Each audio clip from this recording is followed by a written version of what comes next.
Duha ka binatilyo na lumos samtang nangaligo sa Cagayan de Oro River. Uban ang ilang mga barkada. Alang sa dugang detalye atong sayron sa live report ni Clyde Macascas. Clyde. Real nangaligo lang unta sa Cagayan de Oro River ang usa ka magbarkada apan may resulta na hinuon kini sa trahedya. Adlong Sabado dihang nangaligo sa Cagayan de Oro River ang magbarkada sa barangay Makasandig. Apan atol sa ilang paglipay-lipay, duwa sa ila ang nalumos. Manabok man daw sila nya. Miuban din kog tabok. Nya pakaman na to. Tingala ko kay sa sobra kasulog. Ako una na anod. Nya nakatabok din ko. Anang tingala dayon ko kay ang katong nangabilin kay tingala ko kay nakainay-inay gyapon sila kaanod.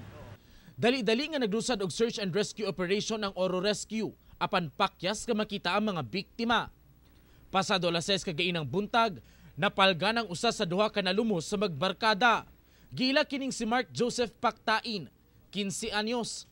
Samtang ang usa ka biktima na ilalang sa pangalang Miggy, kinsa gipangita paghihapon hangtod karon. Gipangita pa sa Oro Rescue. Unsa man siya karon sir, rescue operation pa ba or retrieval na? Ano yun, mapadula na retrieval. Naglisod sa pagdawat ang lola ni Mark, sanglit siya ang nagpadako ni ini. Ila din ako. Kasi mong timaila de siya ha? Yang kuhan niya, naong lawas kuhan. Yang lawas.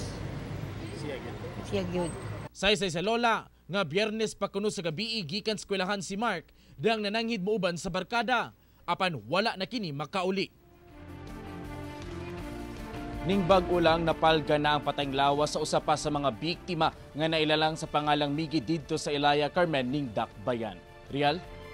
Clyde, mangutanan lang ko, delikado ba gayud nga maligo sa maong nga sapa o ginabawalan ba ang pagligo diha sa maong dapit o duna na ba yung mga history nga duna na po yung mga nangalumos diha?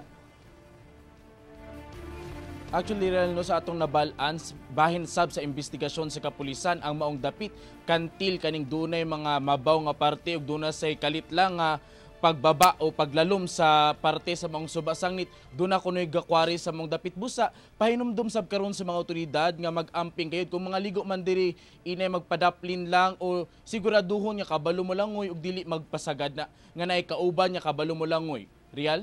Clyde, wala ba'y buhaton ng barangay aron dili na masubli pa ang susamang insidente? Yes, real no, kanunay sab ang pahimangno sa barangay ingon man sa lokal nga panggamhanan sa Cagayan de Oro City may tungod na sa pagligo dinia sa Cagayan de Oro River gani. Ang ilan na lang hangyo nga kung mamahimo magulat na lang nga kung doon na ba'y kusog nga pag-ulan ditoan na lang sa ilang balay o di ba kaha nga mas maayo nga dito na lang sa banyo magligo-ligo or sa kadagatan nga dunay makabantay gayud sa ilang nga mga lifeguard. Real? Okay, daghang salamat Clyde Macascas.